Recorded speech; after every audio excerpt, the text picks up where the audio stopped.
Interesante, el movimiento zapatista, cuando se levanta en el 94, dice: lo que queremos es que se acepte nuestra dignidad ante todo. Entonces la palabra dignidad viene de digno, dignus en latín, y justamente significa aquello que es lo absoluto del fin, es decir, detrás de lo cual ya no hay algo que lo fundamente. Los medievales decían: la persona es lo más digno en el universo. La persona humana, nosotros, ya no es un medio para, decía Kant, la persona no es un medio, sino que es un fin. Y entonces es lo que fundamenta todo lo demás. Ahora, una vida digna se dice con respecto a cuando falta. Es decir, normalmente aceptamos que una persona es tratada con dignidad porque es un fin y no un medio. Pero cuando dice: un momentito, trátame con dignidad, es porque le está faltando la dignidad, lo están tomando como un medio. Entonces, dignidad significa el medio como fundamento de todos los... El fin como fundamenta todos los medios. Eso es la dignidad. Y por eso que no tiene valor, porque el valor es, dijimos, la mediación en tanto mediación. Es decir, un medio en tanto que es medio para, tiene valor. En el momento que deja de ser medio, deja de tener valor. El agua no es valor, tiene una cualidad de ser valiosa en tanto se integra a un proceso en el que es medio. Ante una persona que tiene sed, el agua tiene valor, pero si nadie tuviera sed, el agua dejaría de tener valor. Y esto lo usa Marx sobre todo en la economía, cuando dice: el sujeto vivo no tiene valor. En estos días estaba leyendo un poco en el internet un colega que me hace una crítica larguísima. Quiero saber quién es para tomarlo en serio y quizás hacer un diálogo con él. Pero entre las cosas que no sabe es la diferencia para Marx entre fuerza de trabajo y trabajo vivo. Fuerza de trabajo es el uso que yo hago de mi vida y debo reponer, porque al hacer algo gasto energía y materia y tengo que reponer, y entonces la fuerza de trabajo tiene valor. Pero el sujeto humano que tiene la fuerza de trabajo, dice Marx, no tiene valor. Y tampoco tiene valor la naturaleza como tal, porque la naturaleza es un fin y no un medio. Y por eso entonces que la dignidad también se aplica al mundo vegetal y animal. Si destruyo una planta por destruir, falto a la dignidad de la vida. Ahora, si la uso para un fin, la uso como leña, entonces también ese objeto natural tiene valor. Pero en ese caso no puedo nunca hacerlo con el ser humano. Cuando uso un ser humano como medio, lo destituyo de su dignidad. Por eso que debo tratarlo de una manera que no sea medio. Bueno, pero sobre todo la dignidad de la vida la vamos a ver en la política en cuanto que somos sujetos vivos, pero que tenemos de la vida ni siquiera un derecho, porque somos vivos y el ser vivo es la fuente de todos los derechos. Quiere decir entonces que también la vida humana como digna es fin de todos los fines y nunca medio. Bueno, podemos continuar, pero vamos a ver que además la dignidad de la vida se juega, en el caso del ser humano, en que debemos ser responsables de la vida libremente. Y es en la libertad en que entonces la vida se ejerce con dignidad, no como un esclavo, sino como un libre. Y esto va a ser el segundo principio, el principio del consenso. El bien de la comunidad como comunidad viviente se va a vivir en su dignidad si es que todos los miembros han, en principio, tenido consenso de cómo vamos a manejar la vida. Y este es un segundo principio formal y ya no un principio material. Vamos a ver eso un poquito enseguida. Eso con respecto a la vida de dignidad. Por supuesto, lo que interesa es una vida digna, pero hay maneras de ver. Otra cuestión, yo estoy dando un curso más largo, 3 veces más largo que este. Entonces algunos dice, pueden escuchar esta clase ya grabada en otro lugar. No, ese curso va mucho más lento, 3 veces más lento, y no nos sirve, porque estos son 16 clases y la otra van a ser 40 clases. Entonces, el que quiera repasar estas clases, sería bueno que pues vea la grabación que está a disposición, espero, en la UNAM. Tenemos la reproducción de la clase y se puede acceder. Pregunto, sí. Bueno, perfecto. Entonces, esta clase es mejor escucharla en la UNAM. Hay otro curso donde es mucho más extenso y no nos sirve porque es más lento. Por lo tanto, voy en temas que ya he expuesto.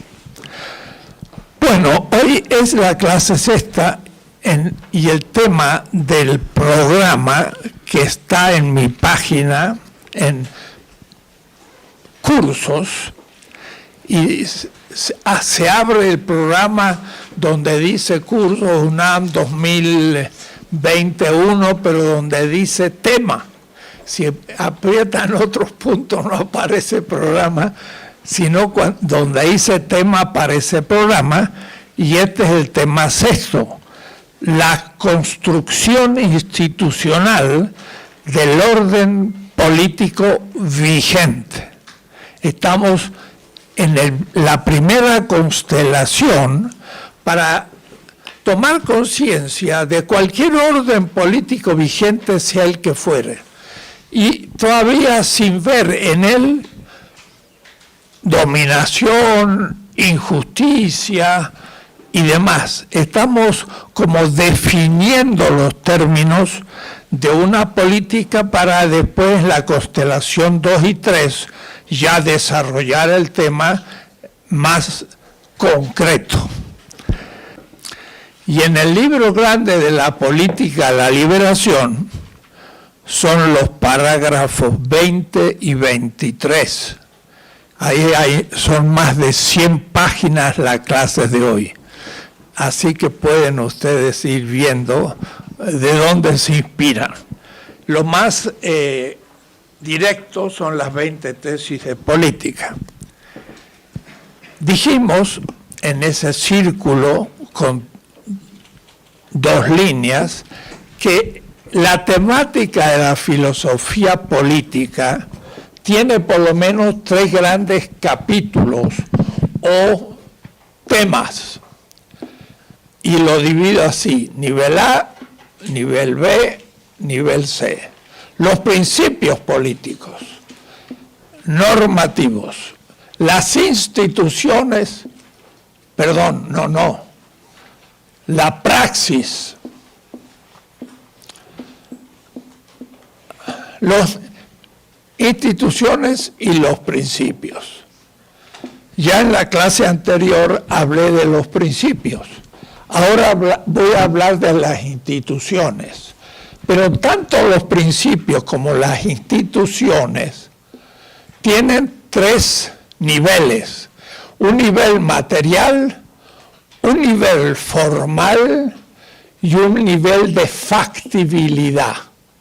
Entonces, esto, aunque yo hable ahora en nivel B, a material, formal y de factibilidad, me voy a tomar de nuevo un poco de tiempo para insistir qué es lo material de la política, qué es lo formal de la política y qué es la factibilidad, tanto en las instituciones como en los principios. Volveremos en el futuro 2 veces al tema.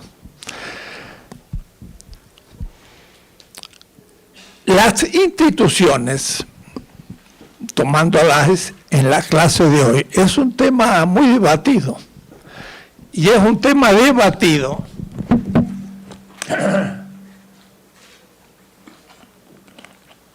a veces más en la facultad que en la sociedad. Digo así porque ciertas posiciones de extrema izquierda, trotskista, pero aún anarquista, se da más en la universidad que en la sociedad. En la sociedad no hay ni el 1 por 1000 de anarquistas, ni han pensado el tema, pero en la universidad, donde entramos a discutir teóricamente, sí, Bakunin y sobre todo el anarquismo tradicional tiene cierta escuela. El trotskismo como crítica al estalinismo. Piensen que el estalinismo justamente creó un orden institucional, el tema de hoy, la institución, muy fuerte en la sociedad soviética. El partido gobernaba nunca habiendo sido elegido por el pueblo. Justamente ahora hay un partido nuevo en México que se llama Morena y por primera vez tiene que elegir sus autoridades.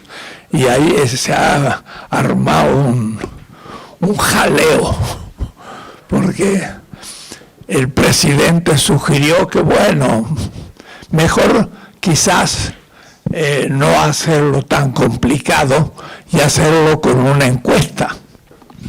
Lo que pasa es que una encuesta no funciona y además no está en el estatuto del partido.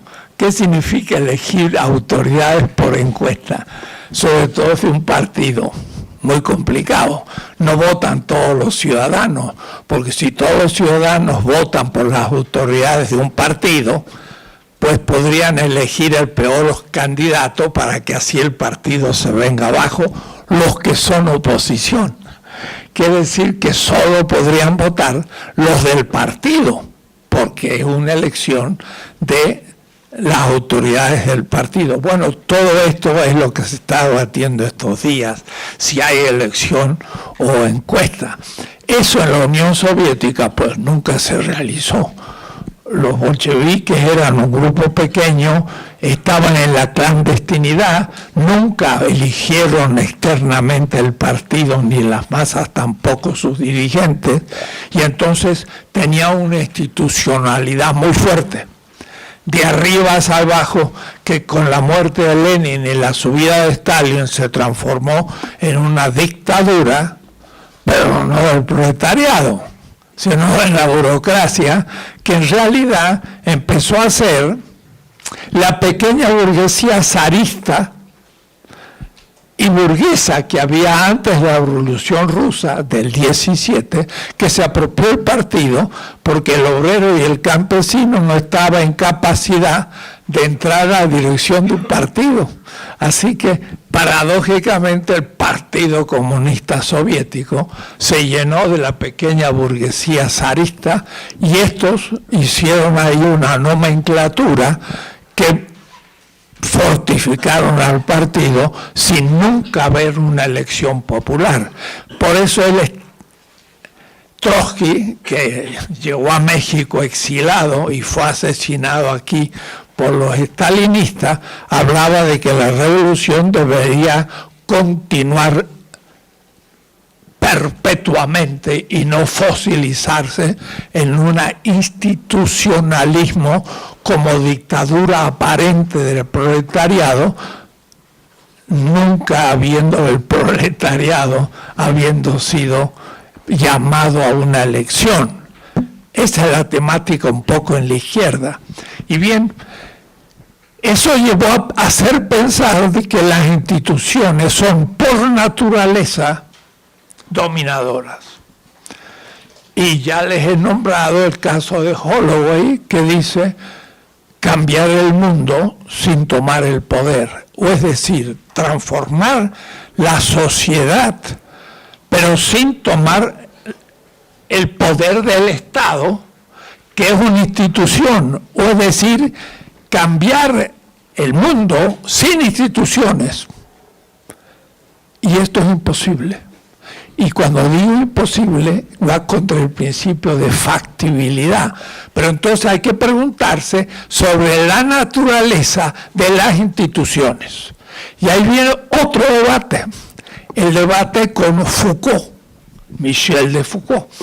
Foucault, miembro del Partido Comunista francés, empezó a hacer una crítica muy fuerte a la institucionalidad del Estado, mostrando de una manera muy interesante y crítica de que en realidad el poder no lo tiene solo el Estado, sino que está difuminado en muchos ámbitos de la sociedad, donde se domina el cuerpo y la institución es un tipo de dominación. Y entonces estudia él las cárceles, o los psiquiátricos, o la escuela, y otro tipo de instituciones que la burguesía en Europa ha tenido como instrumento de dominación, y el Estado es uno, pero no es el único, y es peligroso. Entonces, una corriente más bien anti-institucionalista en la izquierda. Pero el problema es que sin instituciones no puede haber transformación. Pero la institución es ambigua, aún más, es equívoca.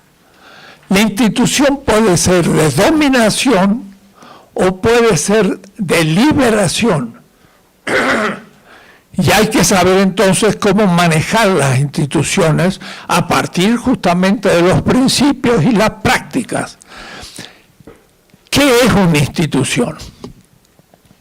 Ahí sería bueno contar con la posición, por ejemplo, de un Niklas Luhmann. Es un gran sociólogo alemán que murió no hace mucho, Luhmann. Luhmann, con dos N's y con un H. Niklas Luhmann, que en cierta manera superó la posición de un Parson, que son sociólogos más bien funcionalistas, es decir, piensan un sistema y ahí sus partes. Y entonces, ¿qué sería una institución? Una institución, ya algo lo he sugerido, pero ahora vuelvo a repetirlo, por supuesto, no puede existir sin sujetos individuales, pero los sujetos individuales forman parte de una estructura funcional. De ahí viene la palabra funcionalismo. Dentro de una totalidad, la gran categoría de todas las ciencias humanas, de la sociología, la economía, el psicoanálisis, la filosofía y todo, dentro de una totalidad hay una cierta estructura funcional. Piénsese en el cuerpo como metáfora. El cuerpo es una unidad, es una totalidad donde todas sus partes son funcionales, donde el estómago hace una digestión, pero de esa manera subsume los alimentos para alimentar a todo el cuerpo. Pero a su vez ese estómago funciona gracias a un sistema nervioso que hace cumplir sus funciones. Y esto lo hace el cerebro. Pero el cerebro no puede vivir si no es por el estómago que a su vez digiere la materia y la energía para que el cerebro funcione. Y a su vez, y cada uno de los órganos, la más perfecta de todas las estructuras funcionales que existen en el universo, es nuestra corporalidad, donde cada parte es a su vez funcional con la otra y moriría sin su colaboración, si me permiten la palabra. Quiere decir entonces que hay una unidad funcional, hay un todo sistémico. Claro, los sistemas sociales no son tan perfectos como el sistema biológico de nuestra corporalidad, que tiene una unidad extraordinaria del cual hemos descubierto muy pocos aspectos, porque todo se define desde los otros. Pero también así funcionan las sociedades, en donde cada individuo participa a una estructura donde cumple una acción esperando o teniendo la expectativa de que el otro cumpla la suya, y así mutuamente se determinan y va funcionando el todo. Es decir, ahora está prendida la luz. ¿Quién la prendió? Bueno, ¿quién la instaló primero? El electricista. Pero el electricista entonces está detrás de esta luz, pero a su vez, ¿de dónde sale la electricidad? De una institución que produce la electricidad, y a su vez de un ingeniero que está conectado con aquello, y entonces yo tengo luz gracias a una funcionalidad. Además, cuando yo llego, aprieto un botón y espero que se prenda la luz. O es decir, yo preveo la función de los otros y entran dentro de la complementariedad de mi acción. Yo espero que los otros cumplan, y si no cumplieran, entonces de pronto el todo funcional desaparece y es una crisis. Toco para abrir y no hay luz. Y entonces ya me quedo oscuro y no hay clase.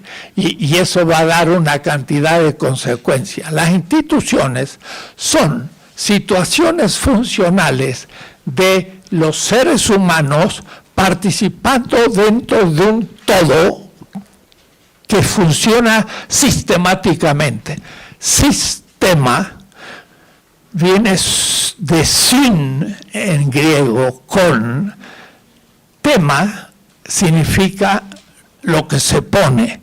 Lo que se pone con, lo que se compone, eso es un sistema.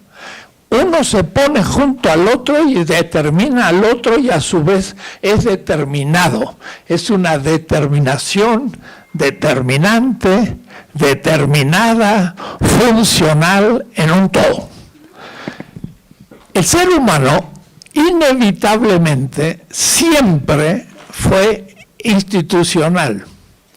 Y entonces ahí ya empezamos a destruir la posibilidad de pensar en un primero individuo liberal, del cual yo siempre hablo, que es un individuo, se pone en relación con otro, como dice Hobbes, pero en función de disputa, de guerra, hasta poder uno matar al otro. Esto no sería sistémico, no sería funcional. Por lo tanto, no habría institución, sino que la institución es algo que se programa conscientemente a posteriori, y eso sería el contrato. Pero lo que pasa es que el ser humano jamás pudo ser Homo sapiens si no fue en una comunidad ya funcional siempre. Desde antes de ser sapiens, era un primate superior ya en función de un todo. Quiere decir que la institución se da inevitablemente como punto de partida. Pero la acción individual de la que hablé en la primera clase, la praxis, es también ella siempre funcional. De tal manera que es correlativo. El individuo es funcional dentro de un todo estructural que determina a su vez al individuo, y entonces el individuo en su acción produce la institución en su relación con los otros, pero a su vez ha sido producido por la institución dentro de la cual nació. Pero esa institución no es por naturaleza dominación. Ahí viene la equivocación. El capital puede ser una institución dominadora. El machismo puede ser una institución de género dominadora. El racismo también, etc. Pero no habría género humano, ni podríamos vivir sin funciones de servicio de uno a otro, que es lo que posibilita la reproducción de la materia, la energía, el poder comer y el poder crecer dentro de la sociedad. Yo digo el poder comer, pero la sociedad también produce la comida, y la comida entonces la digieren, si vale, todos sus miembros, aunque hay algunos que son los que producen la comida y son los agricultores, pero eso a su vez reciben la electricidad de los electricistas, y el carpintero, el agricultor no sabe nada de electricidad, pero prende su lamparita y usa su mesa que se le hizo un carpintero, etcétera, etcétera. Es inevitable la existencia de comunidad, y en la comunidad es inevitable la existencia de instituciones siempre. Lo que pasa es que también la dominación se hace institucional. Si yo organizo la monarquía a los Hobbes, entonces institucionalmente, diría Hobbes, renunciamos todos a nuestros derechos, pero dejamos que uno tenga sus derechos naturales y a él lo nombramos rey. Y entonces ahora el libre, el soberano, el rey, organiza todo. Y cada uno obedece y la sociedad podría reproducirse. Claro, sería una monarquía dominadora por parte del monarca, no sería la participación simétrica de los afectados en una democracia. Es otro tipo de institucionalizar las relaciones. Toda institución exige una disciplina. La palabra también es ambigua. Disciplina viene de discípulo, viene de aprender. Efectivamente, nacemos desde una institución, pero aprendemos a cumplir las funciones ya más elaboradas de esa misma institución a niveles más complejos. O es decir, nacemos niño o niña de una pareja monogámica o poligámica o poliándrica, o vaya a ser como sea, pero nacemos dentro de una pareja o de un grupo o de una organización de la familia. Mamamos esa institución. Nos determina esa institución. Podremos después liberarnos de ella o mejorarla, pero ya no podemos estar indeterminados. Estamos ya determinados por la institución. Y por la educación vamos a repetir las funciones de la sociedad. Y eso sí se llamaría disciplina. Hay todo un largo parágrafo sobre la disciplina desde Freud, porque Freud justamente captó de una manera realmente novedosa que el ser humano es determinado originariamente por las primeras experiencias. Pero esas primeras experiencias, el niño que nace y que todavía ni habla ni sabe caminar, y que va a caminar de una manera y hablar de una manera dentro de las instituciones de su pueblo, ese niño ya está determinado por las instituciones y va a poder generar dentro de ella pura repetición, o va a crear, en los casos excepcionales de los grandes inventores, algo nuevo. Y la vida de el 999 de los seres humanos no han creado nada nuevo, sino que simplemente ha repetido lo que las instituciones le han ya dado como determinación, nunca absolutas, porque el ser humano tiene un cerebro en donde las determinaciones no son absolutas, sino se presentan como posibilidades que puedo no cumplir, o es decir, soy libre, a un nivel de un ápice infinitesimal pequeño, soy libre, pero ahí significa que puedo repetir las instituciones o crear nuevas instituciones o destruir las instituciones, porque soy libre. Entonces, decir que las instituciones son ambiguas, que son necesarias para la vida, pero al mismo tiempo que puede ser de dominación o de liberación, es ya abrir camino en una cantidad de posibilidades.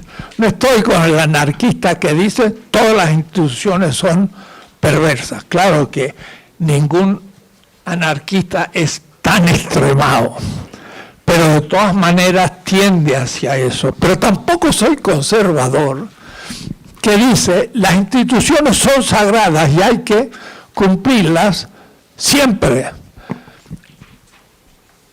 porque vamos a ver que las instituciones se fetichizan y se tornan dominadoras, y entonces habrá en ese momento que oponerse a las instituciones, y ese es el tema que a mí me interesa, la liberación de las instituciones, que no significa negación de las instituciones, sino creación de nuevas instituciones dentro de una tradición, pero como un crecimiento de la vida. Hay que tener entonces una visión mucho más amplia de lo que son las instituciones, y la política es fundamental, porque si yo pienso que la revolución es permanente, la política es imposible. Porque si la revolución es el momento de la ruptura, pero después vamos a ver que hay que construir lo nuevo. Pero si yo quedo en la ruptura, es el caos total y bueno, al fin nos moriríamos de hambre porque no habría nadie que trabajara la tierra, sino estaría pensando cómo destruir la dominación del trabajo en la tierra, pero no trabajaría, y así en todas las funciones. Esto va a ser luz para el presente. en México.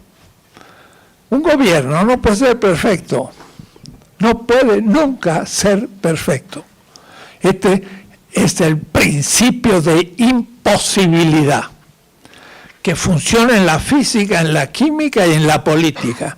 Si yo digo, un móvil puede ser eternamente móvil, ese es una ley de la mecánica, pero es un postulado, porque ningún móvil puede ser eternamente móvil, porque tiene alguna inercia que en un momento se va a parar.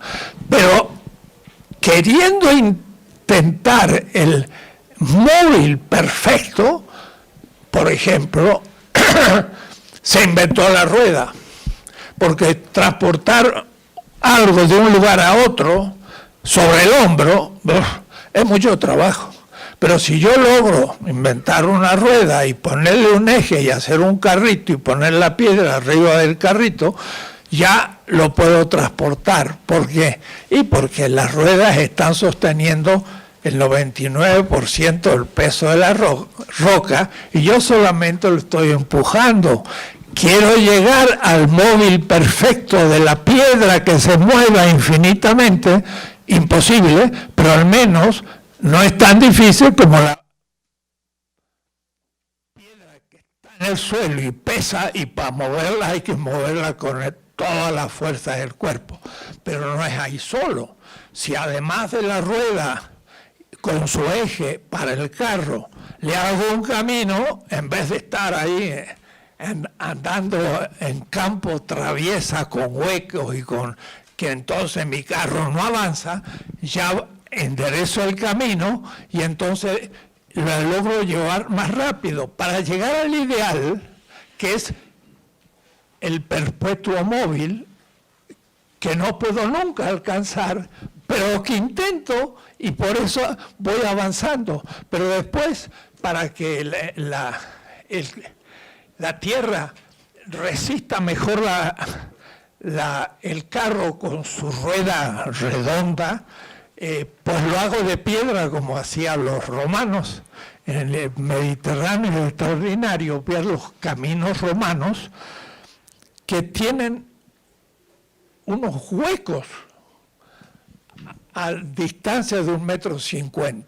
Y era porque los carros de tanto pasar hacían un hueco hacia adentro. Y entonces ahí podían andar mucho mejor porque tenían como unos rieles invertidos en la roca. Y entonces los carros iban pues, a buena velocidad. Habían logrado acercarse al perpetuum mobile, pero nunca van a llegar porque es una asíntota. Esto funciona en la física. En la política es igual. La política perfecta es imposible. Me acuerdo un curso que yo daba al movimiento Sin Tierra en Brasil, muchos jóvenes y políticos, y digo, miren, la política no es perfecta. Por lo tanto, el reino de la libertad de Marx nunca lo vamos a alcanzar. Cuando yo terminé mi clase, me vino un joven como de 20 años. Me dijo, ¿cómo usted dijo que nunca vamos a alcanzar el reino de la libertad? No, somos humanos, vamos a lograr un sistema mejor, pero no perfecto. ¡Apa! Si no logro yo el sistema perfecto, entonces no me interesa entrar a la política. Era un idealista, pero peligroso, porque creía que la política podía llegar a eso. Entonces, es fundamental el saber que la política nunca es perfecta, por lo tanto es imperfecta, por lo tanto comete errores inevitables, es la parte no perfecta, y los errores inevitables se pueden acumular. Y entonces por eso se dice que el sabio en la política aprende de los errores, porque ve por qué cometió el error, lo discute, encuentra la causa y corrige el error. Ese es el sabio. El corrupto comete un error y lo oculta para que crean que es muy bueno y perfecto, pero se le van acumulando los errores y al final hace una cosa pésima y no sirve para nada. O es decir, es necesario saber que las instituciones no son perfectas y hay que encararlas sabiendo que van a aparecer errores.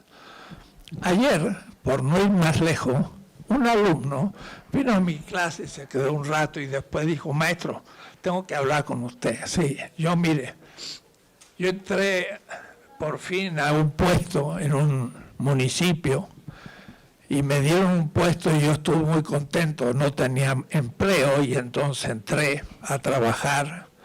Me lo dio una autoridad de Morena.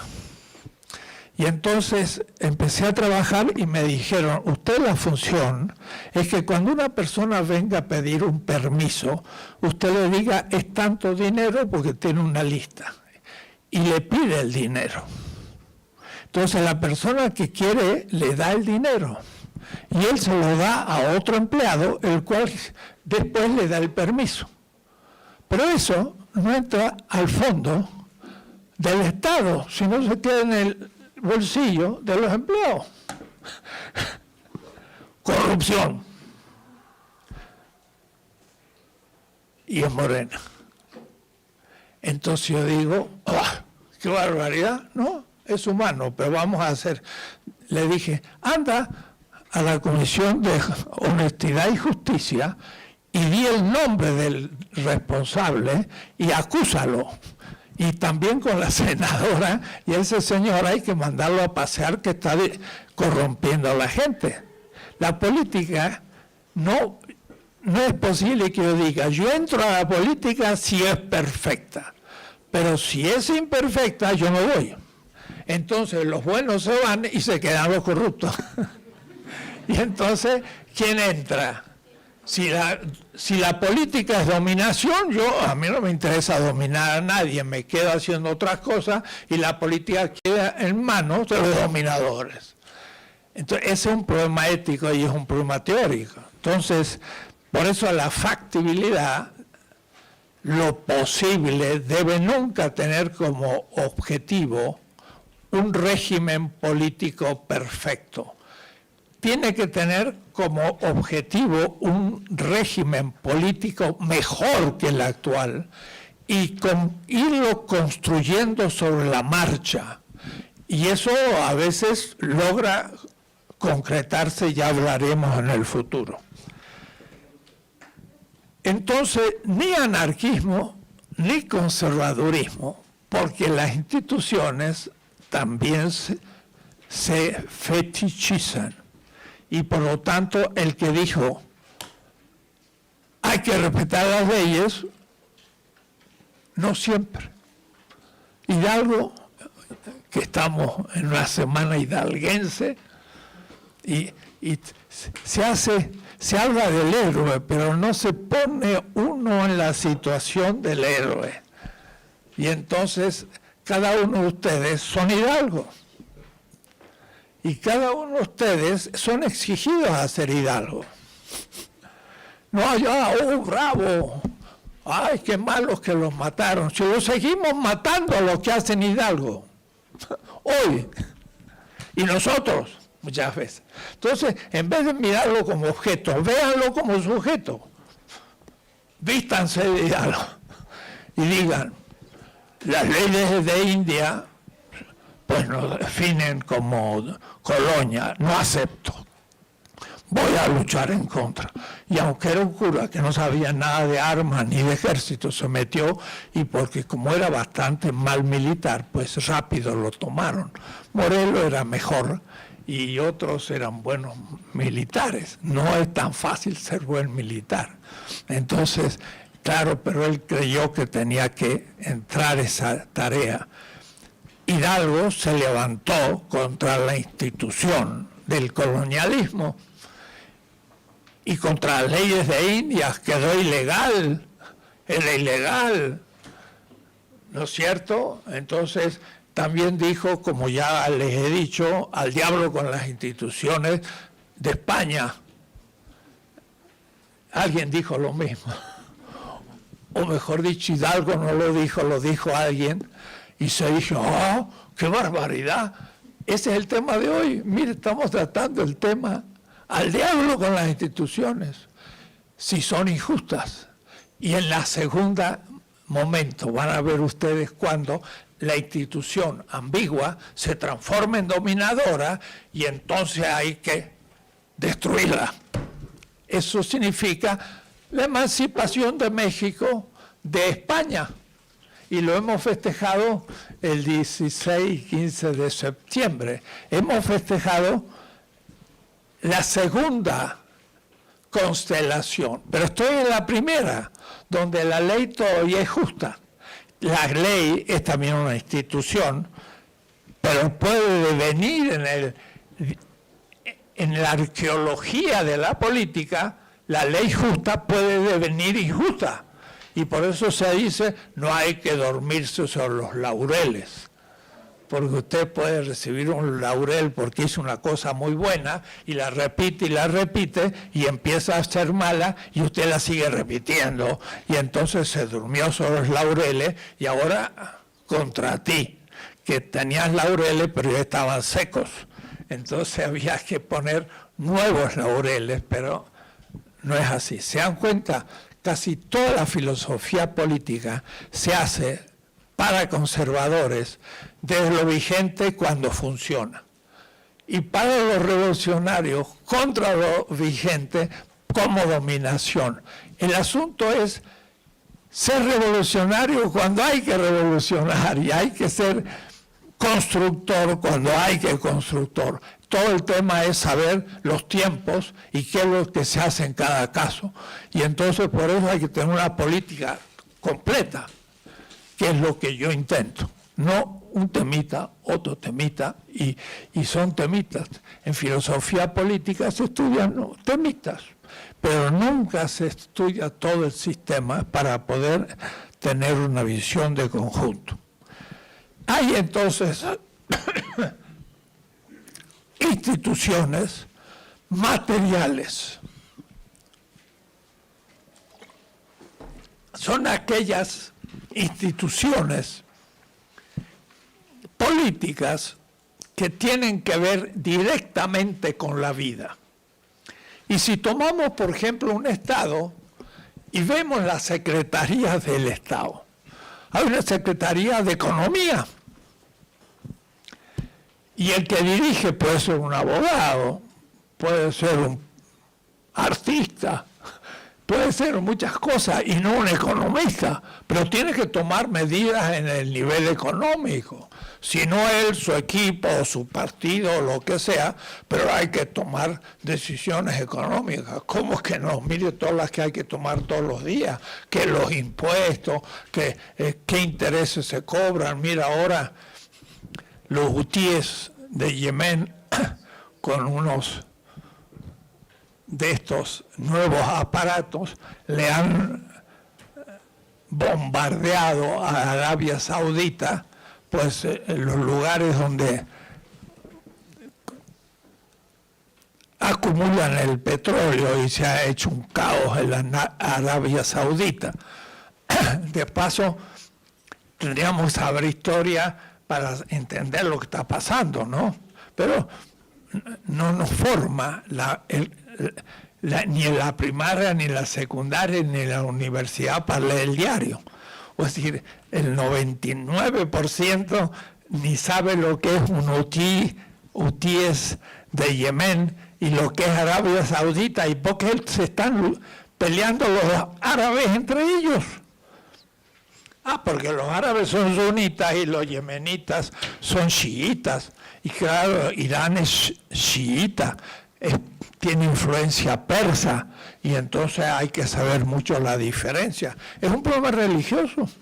Están luchando católicos contra protestantes y tirándose bombas.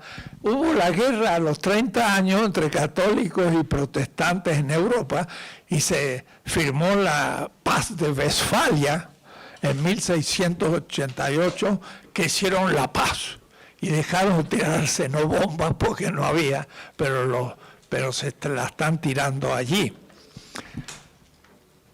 quiere decir que hay conflictos a nivel de económico. Y el económico es directamente relacionado a la vida. Una Secretaría de Economía es una institución material del Estado. Material en cuanto que su contenido tiene que ver con la vida. Si la economía anda bien, los mexicanos comen más, tienen mejor casa, tienen mejor vestido, tienen mejor educación, dejan de ser pobres. Son esos problemas políticos, y ya lo creo. Pero para el liberalismo hay que separar la política de la economía. Y para el marxismo, la política es solo economía. Entonces hay que tener una visión más compleja en este punto y saber que el nivel económico es fundamental para la política. Este no es un curso de filosofía de la economía. Podría hacerlo y también me llevaría muchos semestres porque tengo mucho hecho sobre eso. Pero este es de política. Pero es como dije a la vez, otras veces, es donde la política se cruza con la economía. Y entonces la política tiene instituciones económicas, cobra impuestos, cobra aduanas. Justamente Trump le pone ahora aduanas más fuertes y cobra más a los productos chinos y declara desde el poder ejecutivo político una guerra económica con la China. Es a un nivel material. Entonces, tenemos el campo político como punto de partida.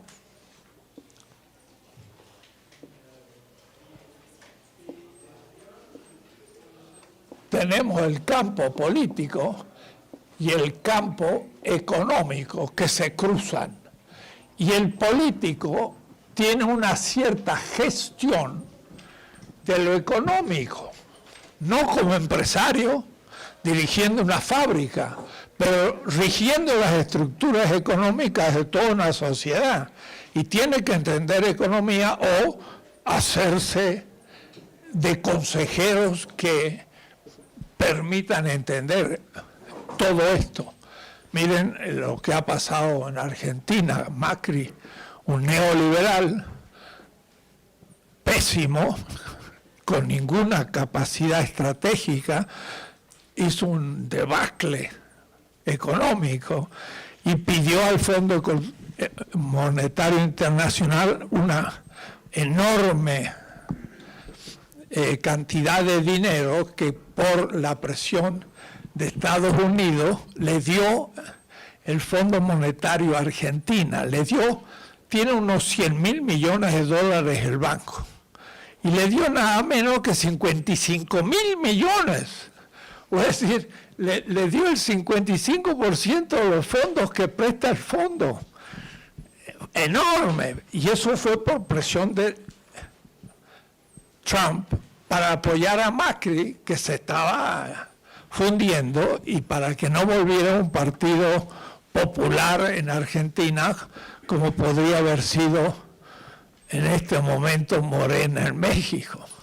Y bueno, ahí es una decisión política en el nivel económico.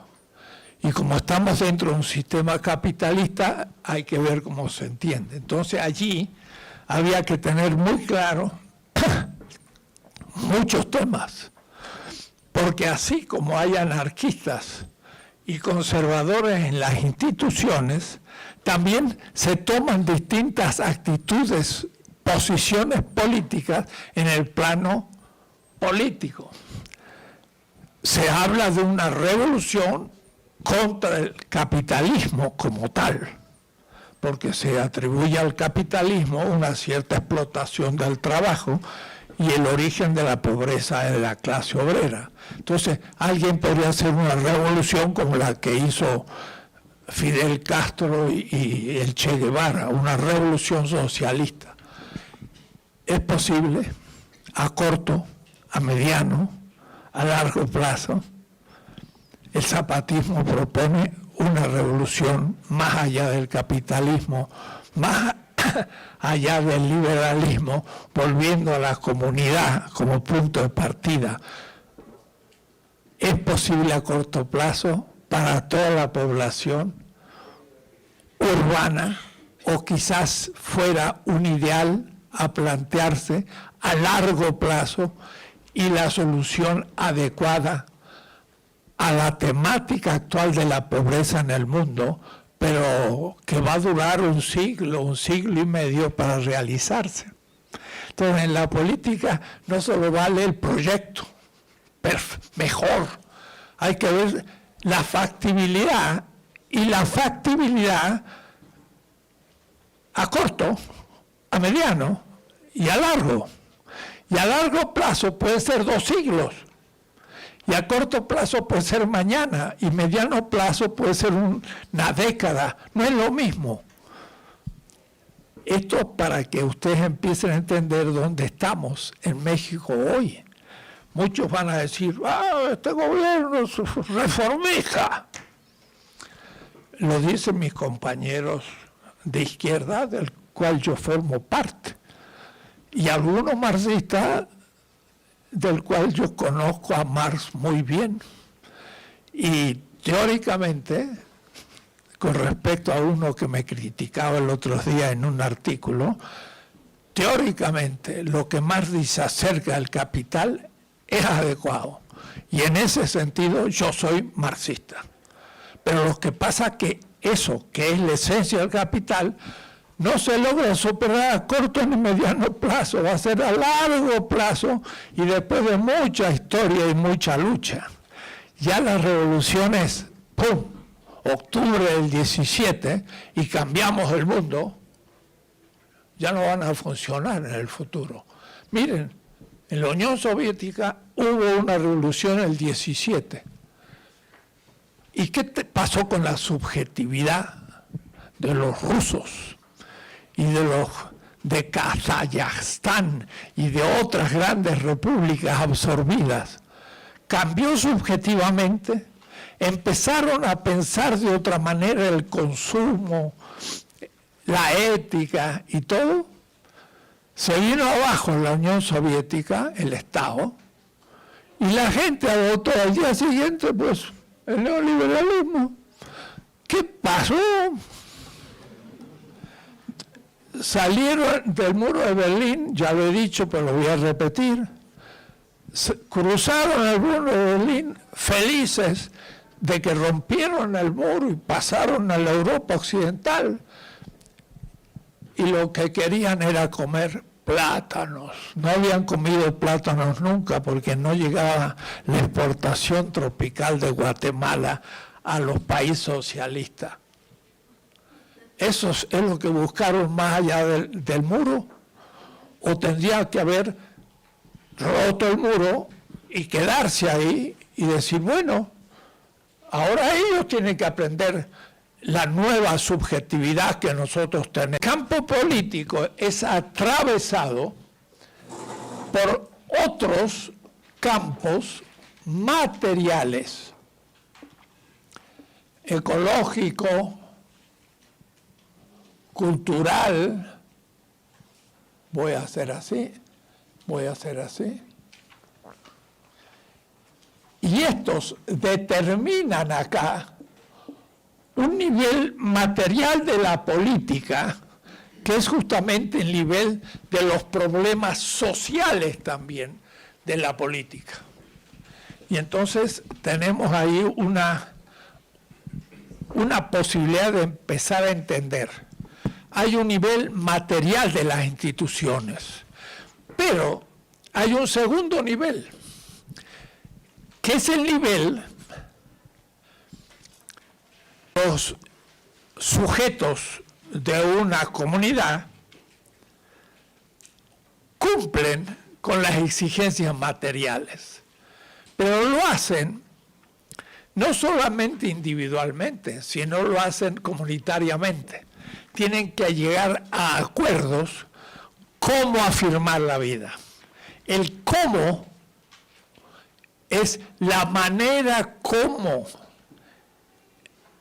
es la forma como se afirma la vida. Y a ese nivel es donde se encuentra Kant. Kant no le interesa la materialidad.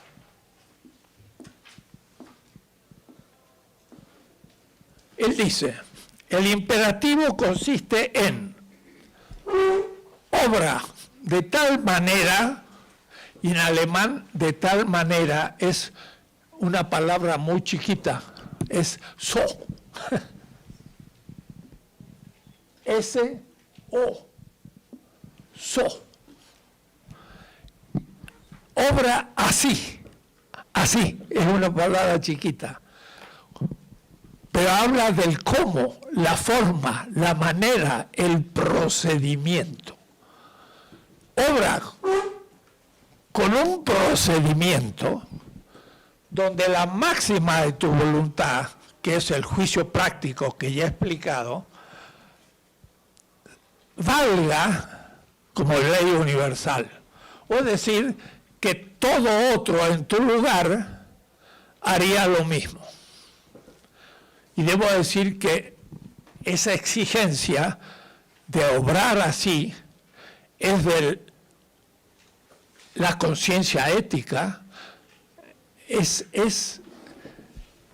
estéticamente expresada para los niños por un autor italiano que inventó Pinocchio, el Pinocho, que cuando decía una mentira, ¡wow!, se le alargaba la nariz.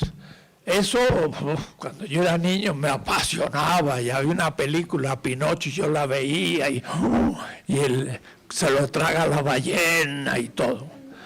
Pero es una historia poética y cultural maravillosa de lo que es la conciencia ética, porque el chiquito que tenía que era la conciencia, es la conciencia ética que le decía, Pinocho, has hecho mal, y entonces ¡bum!, se le alargaba la nariz. Eso es una manera de hacer las cosas, hacerlas bien o hacerlas mal. Claro, en la política, ¿cómo llamamos eso? Hay que leer a Habermas o a Apple. Habermas, toda su obra, la primera etapa hasta el 1974, era un miembro de la Escuela de Frankfurt, izquierda, socialdemócrata, que conocía mal a Marx, pero conocía bien a muchos otros autores, y que ahí se convierte al pensamiento de Apple y le llama la razón discursiva. Entonces, claro, hay que estragarse todo Habermas. Me duró años para poder ahora en una clase dar una indicación mínima. Pero es genial, porque entonces, trabajando el imperativo categórico de Kant, lo actualiza al siglo XX. ¿Y qué dice? Primero, somos miembros de una comunidad, ya superamos el liberalismo individualista. Y para que algo valga, ¿qué significa valer? ¿Qué significa validar? ¿Qué significa validez? Es válido aquello que todos aceptan. La validez de un procedimiento o de un juicio es la aceptabilidad de ese juicio. Aceptabilidad, no estoy hablando la aceptación, que ya es realizada. La aceptabilidad. Cuando una comunidad acepta algo, cuando da las razones, cuando algunos dan las razones que los otros no pueden refutar porque no tienen mejor argumento y dicen, bueno, tenemos que aceptar lo que has dicho porque no sé cómo destruir tu argumento. Es una teoría de la argumentación racional. Pero cuando una comunidad discute distintas posiciones y cada uno da libremente, con igualdad de derechos, sin violencia, etcétera, su opinión, cada uno, y logran racionalmente aceptar todos una, porque es la única que se sostiene por el momento, eso en la que estamos de acuerdo es el consenso. Y eso, como todos hemos participado libremente, es válido. Y como es válido, lo que se haga a partir de eso, que es válido, es legítimo. Y desde el fundamento de la legitimidad se hacen las leyes. Y ahí aparece la legalidad. Mira, voy a decir, una ley es respetada cuando es legítima. Y es legítima cuando todos, yo también, pude participar con igualdad de derechos y no por violencia. Sacó una pistola y dijo, vota. Y si votas en contra, ¡pah!, te pego un tiro. No, dame los argumentos. Y si no, no te acepto. Todo eso es lo que trabaja Habermas en la razón discursiva. Demuestra el tipo de racionalidad, no de la democracia liberal, sino de la democracia con mayúscula y punto. La única, que es cuando un pueblo tiene consenso, porque ha participado legítimamente en igualdad y ha llegado a un acuerdo. Eso es lo que Bartolomé de las Casas escribió en un libro de Regis Potestatis en 1536. La legitimidad del rey se funda en el consensus populi, el consenso del pueblo. Lean esto en las 20 tesis, pero si ya quieren leerlo mejor, lean la obra grande. Ahí hay un debate con todos los filósofos contemporáneos y se demuestra la fuerza de esta cuestión. La democracia no es más que la institución del consenso válido. Eso es democracia. Porque la gente dice democracia es votar. Votar es un momento en el que efectivamente se comprueba empíricamente de que todos han participado. Y por eso que el voto tiene que ser obligatorio.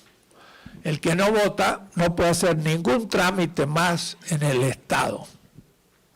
No puede inscribirse, ni pagar impuestos, ni nada. Tiene que usted votar y te ponen el sellito. Porque es obligatorio, es la más grande obligación de un participante. Entonces, la democracia es la institución. Estábamos hablando de institución. Es la institución de la legitimidad, de todo lo que haga un gobierno representativo. Esto es de fondo. Si se entiende eso, se entiende lo que está pasando en México. Pero entonces se entiende también la dificultad de una encuesta. No es lo mismo elección que encuesta. Encuesta se pide la opinión. Y puede hacer un mal encuestador, puede estar mal hecha la encuesta, la puede maniobrar una élite. Se sugirió al partido gobernante elegir sus autoridades por encuesta. Y en un programa de Aristegui, yo no estuve en contra de la encuesta porque lo había propuesto el presidente. Yo mostré las dificultades de una encuesta legítima. Y entonces ven, la filosofía sirve. Pero después se ha descubierto que en los estatutos del partido gobernante no hay encuesta como modo de elegir sus autoridades. Y ahora hay que decirle al señor presidente, es un problema, porque para hacer una encuesta hay que reformar el estatuto del partido. Y eso lleva mucho tiempo. Y si no se hace, cualquiera puede objetar lo que se elija. ¿Ven? Entonces, cuando uno tiene claros los principios, puede decir, mire, yo estoy de acuerdo con lo que está pasando, pero a veces yo voy a hacer la autocrítica. El filósofo no es un ideólogo de ningún partido, sino que es un teórico de la política que ayuda a justamente definir bien los términos de la política. Entonces, no parece que pueda usarse una encuesta, porque sería muy fácil refutarla. Bien, pero encuesta o elección están hablando del segundo tipo de instituciones, las instituciones que voy a llamar formales, pero formales de nuevo, no por la forma de la mesa, sino por la forma de hacer un acto, por el procedimiento que uso. Y entonces debe ser un procedimentalismo legítimo. Y entonces hay que ser demócrata porque es la única manera de poder gobernar, no hay otra. Al principio se pensaba en las monarquías que los dioses justificaban, no había otra manera, era correcto. Luego la aristocracia, que eran los mandarines en la China o en el feudalismo, los señores feudales, y al fin, en Venecia y en la política moderna, ahora sí, llega a entenderse que la única manera de poder llegar a tener leyes e instituciones legítimas es por una institución que se llama democracia, que es una institución que permite la legitimidad por el consenso de un pueblo. Y eso es racional, ya no es emotivo. Lo emotivo también inclina a ello. Entonces, hay un principio que obliga que para que algo sea legítimo tiene que ser consensuado, pero hay instituciones de consenso. El votar es una institución, y más, el Estado mismo es una institución también de consenso, porque todo lo que va haciendo son a través de leyes, y esas leyes lo hace un cuerpo legislativo, el que está constituido por representantes, los cuales representantes no son la sede del poder, pero son los delegados por el pueblo para ejercer el poder en su nombre. Y estos entonces dictan las leyes por acuerdos. Y esos acuerdos son válidos a todos los ciudadanos porque entraron en el juego de manera clara, objetiva y en base al consenso del propio pueblo. Entonces vean ustedes que el principio normativo es aquel que dice debo llegar a acuerdos para ver cómo afirmo la vida. Porque si no, Hitler era también vitalista. Hitler hablaba de la vida, de la Lebensraum, el espacio vital, y hablaba de la vida de la raza alemana, y era vitalista, con tal. Pero ¿quién decidía acerca de la vida? El que tenía la visión de conjunto, el dictador, Hitler, no el pueblo. Entonces, eso sería un principio materialista, pero no formalmente constituido. El liberalismo propone,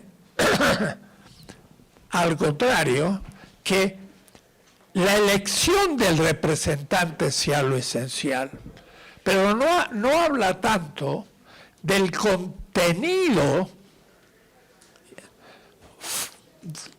de la forma, cómo se decide todo en la política. Entonces, el liberalismo cae en un formalismo en donde se separa completamente de lo económico y dice, lo económico tiene una lógica y es autónomo de la política. La política se ocupa del Estado y de la elección de los representantes. Ahora, inmediatamente después opina que el Estado y el representante es el lugar de la soberanía. Y hemos visto estos días en nuestras fiestas patrias, como ya en 1814, en la Constitución de Apatzingán, ya se hablaba de que el pueblo es la sede del poder. Y eso quedó hasta la última de 1917. El pueblo es la sede del poder. Y es, sin embargo, el Estado un instrumento de procedimiento de cómo se ha de afirmar y hacer crecer la vida de los ciudadanos. Segundo principio normativo y segundo tipo de instituciones. Y hay un tercer nivel, es la factibilidad. En la política, y eso entonces ya aclaras definitivamente, se puede hacer lo posible, porque hacer lo imposible es imposible. Y entonces suena bien, pero hay que ver. Si yo quiero hoy hacer algo que en realidad quizá pueda hacerlo a largo plazo, hoy es imposible. Y entonces imponerlo hoy es o dictadura o desastre. No puedo imponerlo. Tengo que ver qué es lo posible.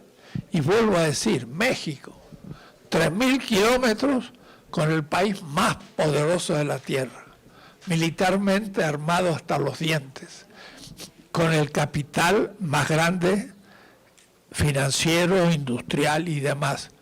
No podemos hacer una emancipación completa con un país.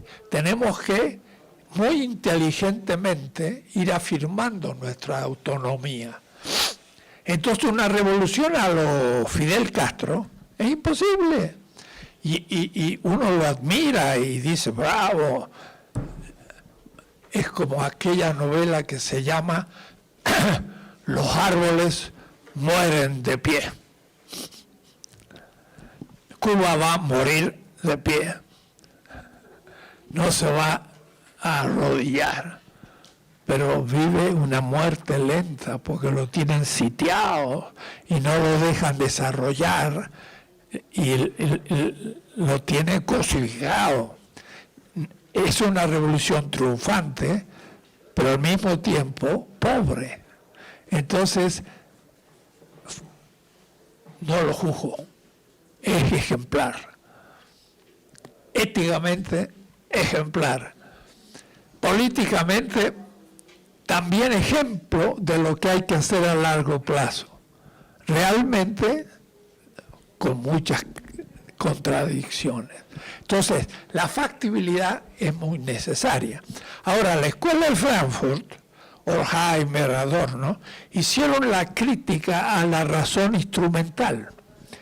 La razón instrumental es la razón de los medios, de lo que es posible. Pero dijeron, alguien puede hacer algo, pero lo que hace es inmoral.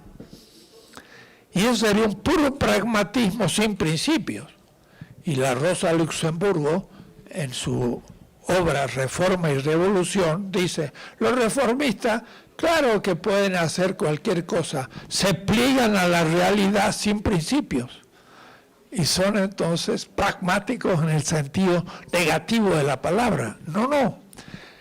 Es necesario hacer lo posible con principios éticos. Entonces, el primer círculo lo fija el principio material. Hay que afirmar la vida. Si no afirma la vida, no es políticamente justo. Segundo, principio formal. Debe hacerse democráticamente con la participación de todos. Tercero, tiene que ser posible, pero un posible que sea democrático y que afirme la vida, o es decir, que tenga principios éticos, no que yo hago lo que venga. Está circunscrito a algo delimitado. Entonces, no es la factibilidad por la factibilidad, sino la factibilidad dentro de los límites de lo democrático y dentro de los límites de la afirmación de la vida. Quiere decir entonces que es realismo crítico, realismo. Y entonces eso me permite a mí decir, hoy México no tiene un gobierno revolucionario, no es revolucionario, pero tampoco es reformista. Está respondiendo a una exigencia de un pueblo en esta situación dada. Y sería bueno pensarlo como ir creando espacio para mayores realizaciones hasta llegar al final a un cambio radical. Pero ese cambio radical quizás dure un siglo y va a ser más radical de lo que pensaba el socialismo. Porque el socialismo planteaba una reforma económica, poner en común los bienes y los obreros ser los propietarios o el sujeto. Pero lo que pasa que el socialismo no hizo una crítica a la modernidad, y el socialismo moderno y afirmó un sistema antiecológico. Miren la laguna de Baikal allá en la Siberia, lo más contaminado del mundo, ahí no hay ningún pescadito. No descubrieron ese nivel, es lógico, pero es que toda la modernidad no lo descubrió. Hay que ir más allá. Y los posmodernos, pues los posmodernos son la última etapa de la modernidad, son todos europeos y norteamericanos. Yo no soy posmoderno. Entonces digo, la nueva edad del mundo, más allá de la modernidad, más allá del capitalismo y de las limitaciones del socialismo real, le llamo la transmodernidad, una nueva edad del mundo. ¿Cuándo se realizará? Quizá al final del siglo XXI, si la especie humana no se ha suicidado y hemos desaparecido, porque en la transmodernidad el tema ecológico va a ser fundamental, porque la humanidad va a estar ya con la picota o la espada de Damocles de que la vida ya no va a ser posible para la humanidad. Y estamos viendo los presagios. El hielo desaparece en Groenlandia y en los polos, el plástico en el fondo de los océanos. por negocios de transnacionales se queman las selvas del Brasil y estamos liquidando la vida. Entonces lo que yo digo ya no es una quijotesca idea de que hay que hacer una nueva edad con una nueva economía y una nueva política. No, o la hacemos o vamos a desaparecer. Ahora el argumento ecológico se hace un argumento evidente, científico y absoluto.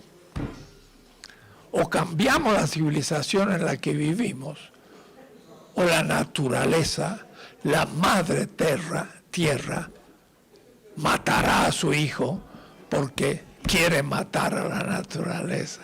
Va a ser duro, va a ser como una cuatlicue, veremos.